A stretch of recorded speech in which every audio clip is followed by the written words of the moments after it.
Who would have thought that he would be resurrected and become the family's treasure, while everything she once craved now came automatically?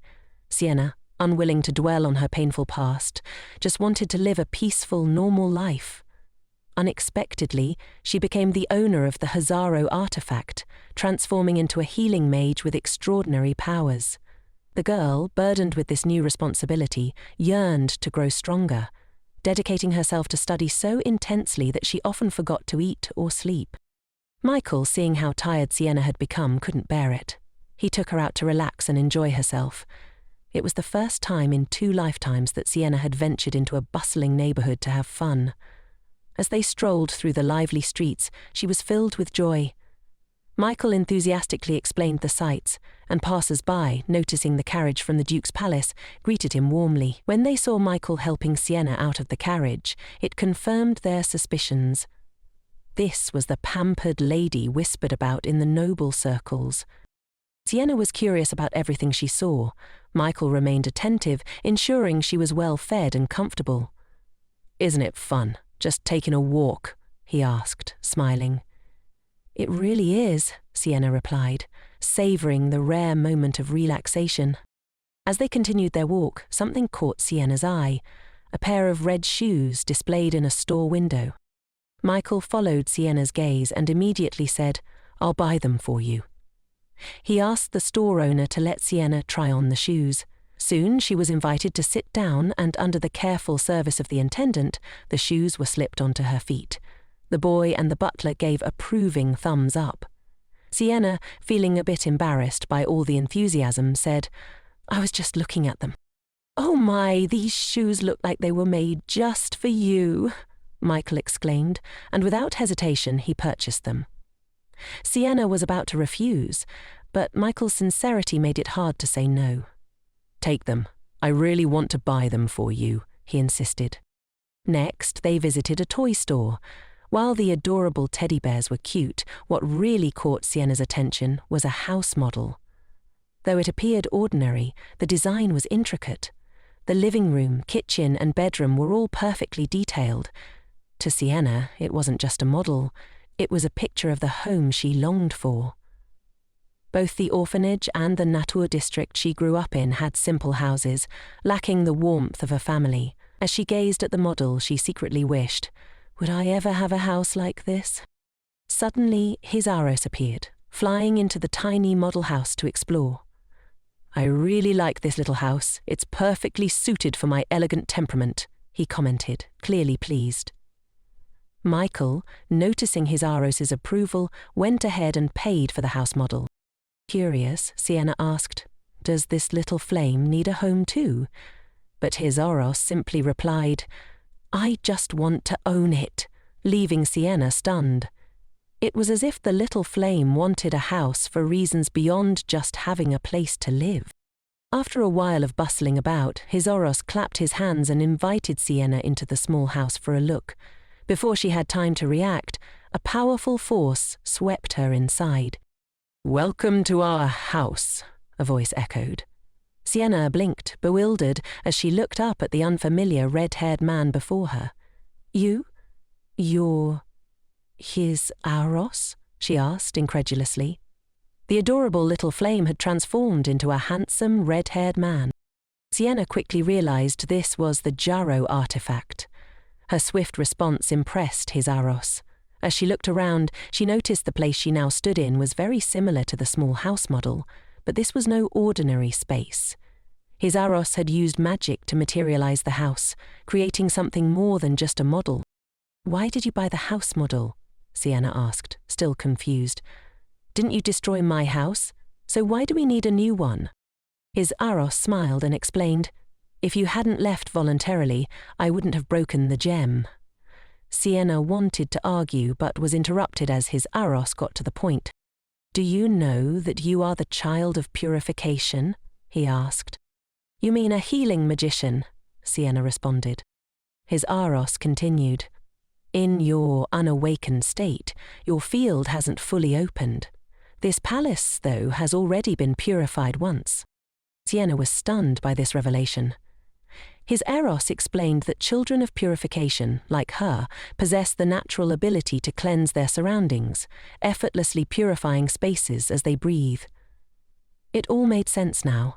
Since entering the Natur district, Sienna had always felt drained. It turned out that her unconscious purification had been at work. However, the evil energy in the palace had accumulated for so long that her power alone wasn't enough to purify it entirely. "The last time I completed the purification, I fainted," Sienna recalled. "That's because your body couldn't handle it," his arrows confirmed. "We have to leave here." "But it's not that simple." "This is her territory," Jaro interjected. He then asked Sienna, "Were you born here?" When she denied it, he looked puzzled. "Strange.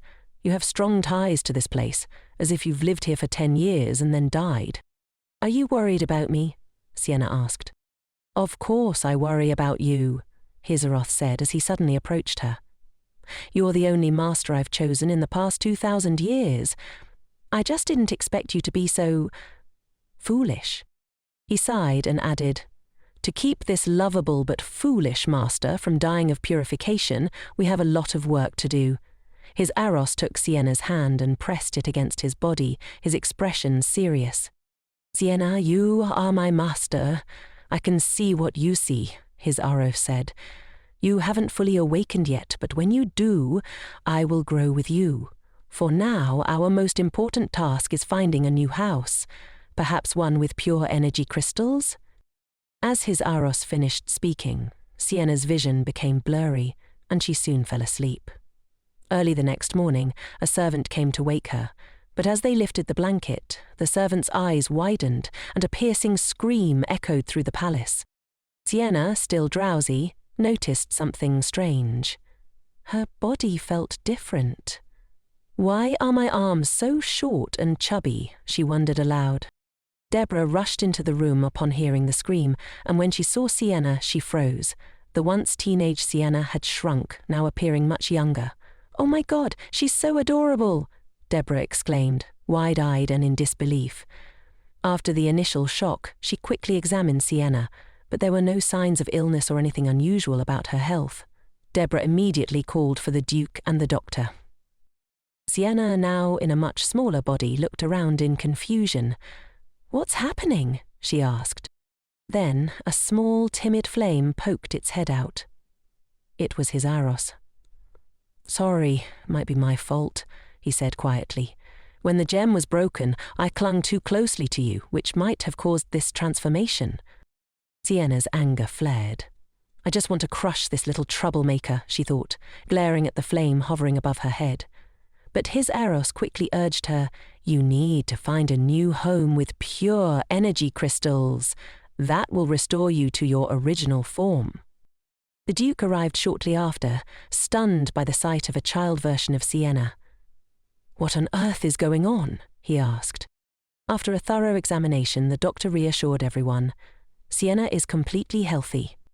Maybe it's because so many things have happened recently, Sienna thought to herself, signing a contract with a divine object, evolving her powers. All of it had disrupted the balance of magic within her body. That's how it had come to this. However, the doctor reassured her, "No need to worry. In about 2 weeks, things will return to normal." "We still have to wait that long?" Sienna groaned, feeling extremely down. She couldn't help but complain to the Duke, unaware of how adorable she looked in her current form. Every little action she made caused the servants to squeal with delight. At this moment, Sienna appeared no older than 3 or 4, her voice even becoming sweetly childish. Even the Duke couldn't resist reaching out to pinch her chubby cheeks. Sienna explained how she had ended up like this. It was all because of Jaro. She then remembered what Jaro had mentioned about needing a new home, one powered by the essence of gems. These gems served as both an energy source for magic items and tools for performing magic. However, since their supply was limited, they were incredibly expensive. Sienna recalled the mine that the Earl and her mother had compensated for, a place known for mining these gem essences. She mentioned this to the Duke, who gestured for her to follow him to a quieter place to talk. Sienna slowly crawled out of bed, her small, adorable form once again surprising the servants. As the Duke walked ahead, Sienna tried to follow, but the long skirts she was wearing hindered her movements, making her pant and struggle. Through the butler's gentle reminder, the Duke turned around and finally noticed Sienna lagging behind. "Your Highness." "I'm sorry. You go first. I'll catch up quickly," Sienna called out, thinking the Duke might be upset with her. Just as the Duke was about to pick up the little girl, Deborah appeared, apologizing. "I'm so sorry to trouble you, Your Highness. Please, don't worry. I'll carry the young lady." Without hesitation, Deborah scooped Sienna into her arms. The Duke, visibly embarrassed, awkwardly withdrew his hand and quickly turned to leave. Sienna, now in Deborah's arms, felt completely confused by the whole situation. "Why does it feel like His Highness's back looks a bit sad?" Sienna wondered. "Is it possible that after turning into a child, something happened to my eyes?" The butler sighed softly and explained, "It's not that, my lady. His Highness is a father of 2 children, yet he still doesn't know how to approach them." After Sienna told the Duke about his Orosa's request, the Duke ordered a servant to bring a bag. Inside were gems, precious quintessences of gemstones. Sienna was stunned. Even a coin-sized gem could buy a house in the center of the capital. "How much is all of this worth?" she thought in disbelief. The Duke continued, "Although you have shares in the mine, it would still take time to acquire gems, so I'm giving you mine. When the divine object is housed in a gemstone, it becomes more than just an object. It becomes a weapon encrusted with a soul stone." His Eros, now needing a new home, required both a gem and a weapon. Sienna stared at the pile of gem essence, thinking she would just have to choose one. But the Duke's expression turned grim. "What do you mean?" he asked. Sienna was confused. "Shouldn't it be a gift of one precious gem, but now I still have to pay?" The little girl held onto the priceless gems and asked, "Can I just have one?" The Duke's face became even more unsightly. "What do you mean, just one?" the Duke responded. "I'm giving you all of this." Sienna breathed a sigh of relief. "I don't need that much," she said, hesitating. But the Duke insisted. "You should take a little extra, just in case you need it." Overwhelmed by the Duke's generosity, Sienna marveled at the wealth of the Nator family. As one of the 3 founding families of the empire, they had accumulated wealth for generations, enough to ensure comfort for many lifetimes. The Duke then invited Sienna to rest and recover her health, offering to take her to the treasure store to choose something she liked, which could be encrusted with precious gemstones. At first, Sienna wanted to refuse, but then she reconsidered. "Living here, I've helped purify the Duke's palace," she thought. "It's only right to accept what they give." She realized that if she wanted to live independently in the future, she would need money. There was no need to refuse such an offer. Seeing that Sienna didn't refuse, the Duke sensed something different about this child, something wise beyond her years. Normally, she always seemed sad, but today there was a small change. She looked cute and innocent. The relationship between father and son felt much closer. In the blink of an eye, the weekend arrived, and the Grand Masters asked for Assel to return from military school again. The Duke himself noticed that his son had come home for 3 weeks in a row, which was really strange. Everyone saw the young master, and a kind servant reminded him, "Lady Sienna is currently in the study reading a book." Assel coughed intentionally, trying to hide his embarrassment. Was he panicking just now? Pretending to remain calm, he headed to look for Lady Sienna. When Assel arrived at the study door, intending to enter, he suddenly remembered the last time he was there. His heart ached as he recalled the bouquet of flowers he had given to Sienna, being tossed under the table. But today there was no sign of Sienna in the study. The servant informed him that she had just returned to her room. However, Assel's attention was drawn to another bouquet of flowers by the window. The servant introduced it as a gift from Teacher Seth, congratulating Lady Sienna on her enlightenment. The lady had placed it carefully in a vase. This different treatment made Assel feel uneasy. Late at night, Assel fell into a strange dream. He saw himself frantically searching the table. "Where is it? We have to find it," he muttered in the dream. The amulet that Sienna had given him, where had it disappeared to? He searched the entire room, but it was nowhere to be found. In his dream, Sienna's image appeared. She shone brightly like the sun, yet there was also an eerie coldness to her. A lifeless body, devoid of vitality. Asel was overwhelmed with pain, as though he had lost something extremely important. He woke up, startled and breathless, his heart racing. "What have I done?" he whispered to himself, tears welling up in his eyes. The dream had shaken him deeply. "I threw away her heart so carelessly," he realized, feeling as though he had destroyed something irreplaceably precious with his own hands. Asel was in utter despair. This was the worst nightmare he had ever experienced. What exactly was this painful feeling? Meanwhile, Sienna looked at herself in the mirror. Even though she had been in this smaller form for a few days, she still wasn't used to it.